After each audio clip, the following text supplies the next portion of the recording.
We come now to the second session for our annual General Assembly, and that is the reports from the President and from the Treasurer. So please keep an eye on the things that will be presented to you. In the middle of my report, there is a video which shows to us about our involvement with the International Rosary Crusade. So I'd like to start first by once again thanking you all for being here and thanking the National Executive Committee officers of your WAF for a year that has truly been the most unique year ever in all of our lives. And hopefully this will never be repeated again. So this report is presented to you all during this third annual general meeting on the 28th of November. So we start the year with the centenary of the death of Saint Jacinta Marto, and it was on the 20th of February. We were at the Missionaries of Charity House in Sadak, and the very congregation that is founded by Saint Teresa of Calcutta.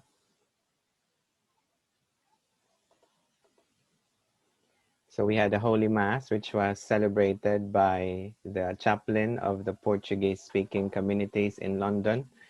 And he gave also a little story about Fatima and how he was affiliated with the Portuguese community in Fatima.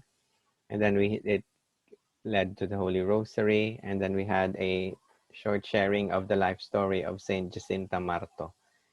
I was also bringing with me, together with Nestor, who is here, the relics of Saints Jacinta and Francisco, and Jack was also there with Lil. And also we had a little fellowship, and then we distributed the prayer cards to those who attended. And then this was followed by some of you may have been to the launch mass for the 5-year preparation of the 5 First Saturdays Devotion Centenary in 2025. That was 2 days after the centenary of the death of Saint Jacinta on the 22nd of February at Westminster Cathedral in London. The principal celebrant was Canon Jason Jones, and the co-celebrant was Father Richard Nesbitt.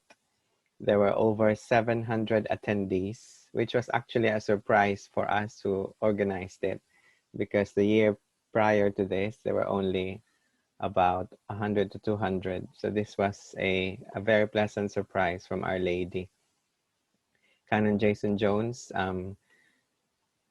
divulged and said and discussed the year 1 theme, which was Hail Full of Grace, as he also reiterated to us at the Mass today. And then we have 3 kinds of statues in our possession. So the first one is the National Pilgrim Virgin statue of Our Lady of Fatima. Especially for our brothers and sisters from Oman, this is the National Pilgrim Virgin statue of Our Lady of Fatima, given to Great Britain in 1968. This was blessed by Pope St. Paul VI in 1967, and this is under the custody of the WAF in England and Wales. The crown that she is wearing is the silver gilt crown, which was a product of the jewelries and the gems and the ornaments donated by the people of England and Wales, and which was lovingly made into this crown by Litau and Irmau, the very firm which made the crown of Our Lady at Fatima. So this is the National Pilgrim Virgin statue. So in years past, we would have pilgrim visitations for about 15 times in a year. So the plan for this year was supposed to be 16 parishes to be visited. But because of COVID, we only were able to visit 2 parishes, one in January and one in February. So we definitely miss the visitations, no matter how busy they were. But we miss it because obviously it's part of our lives, going to different parishes. And this is the most effective way in spreading the message of Our Lady.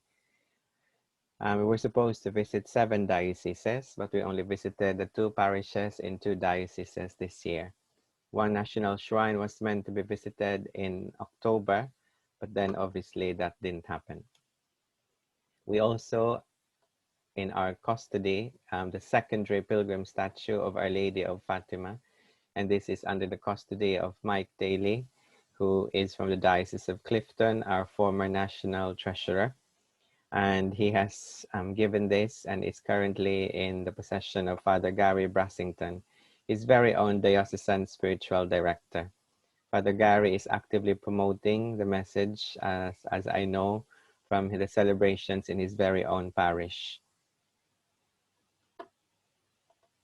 Next, we have the Immaculate Heart of Mary Centennial Pilgrim Statue. So this pilgrim statue, as you can see in the photo, was purchased by the Apostolate during the centenary year of Our Lady's apparitions at Fatima in 2017. And the nuns who are carrying Our Lady are from the Missionaries of Charity, and they're actually the ones who have this statue in currently. So they're based in Southall in the borough of Ealing, because this statue travels the various religious houses of England and Wales. That's why she is with them currently, and they're looking after her very well. Then we come to the Home Pilgrim Virgin statues. So the Home Pilgrim Virgin statues, there's about more than 45 of them, but currently there are 45 custodians of this Home Pilgrim statue. And this is an increase of about 5 from last year's Home Pilgrim Virgin statue program. There are 2 types of statues. We have the boxed one that you can see in the photo, and the molded ones in white, which some of you, especially our brothers and sisters from Leeds, may have in possession of. That was molded by our brother Mauro Ferraresi. The official launch, we have an official program and guide. It was officially launched in May of 2019, and when I visited Canon Jason Jones's parish in Morriston, Swansea. We have 2 forms of the guides. We have A4 and the A5, which was lovingly donated by one of our benefactors, Tricia. And then our brothers and sisters from WAF in Leeds attended the 48-hour perpetual rosary bouquet, which was a gift to the Blessed Virgin Mary on her birthday on the 8th of September. So a few of them attended that and was part of the rosary vigil, as I have been told. So next is the video that I said to you that I will show. This is about 3 to 4 minutes. It allows us to see that WAF in England and Wales is indeed part of the international community of the World Apostolate of Fatima. So this is a video which was taken on the 13th of October in Fatima. So let's watch it.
No início desta oração, 2 crianças, representando milhares de outras crianças de todo o mundo, oferecem a Nossa Senhora flores e com elas um ramalhete espiritual composto por milhões de terços, orações, participações na Eucaristia.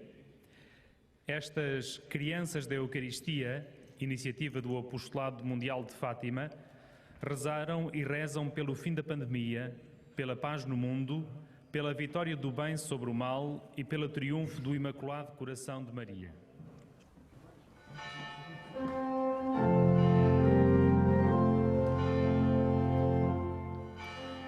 Bendizemos o teu nome, Mãe do céu, Virgem Maria. Bendizemos a Orfeu,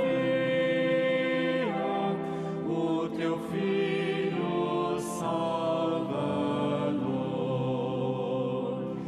Aqui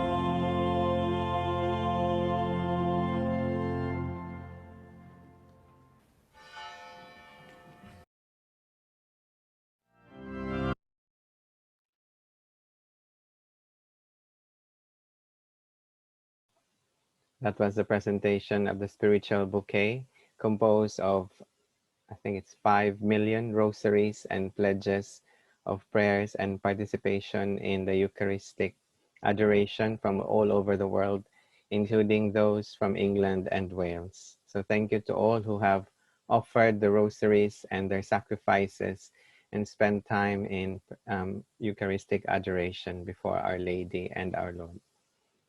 One of the things that I have learned through this pandemic is Zoom. I never thought that I would be operating Zoom at this stage from where I was way back in May.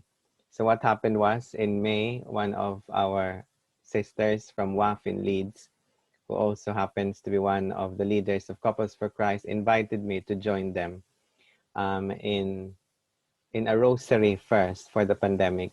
And that led to us talking about the very first involvement of WAF in England and Wales for Zoom for the Feast of Our Lady of Fatima.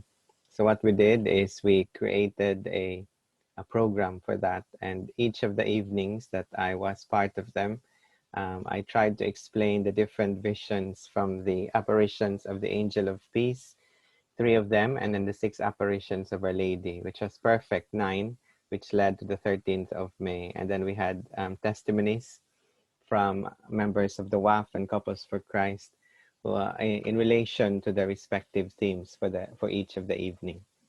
I thought that was the last, but then it was followed by another novena for the Feast of the Sacred Heart and the Immaculate Heart of Mary. Originally, the Feast of the Immaculate Heart of Mary was going to be a rosary procession of reparation from 2 of the parishes in central London.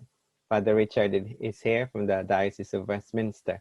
It was supposedly between those two parishes, but because of the COVID again, that didn't happen. So that led us to have a Zoom meeting and novena for the Feast of the Twin Hearts.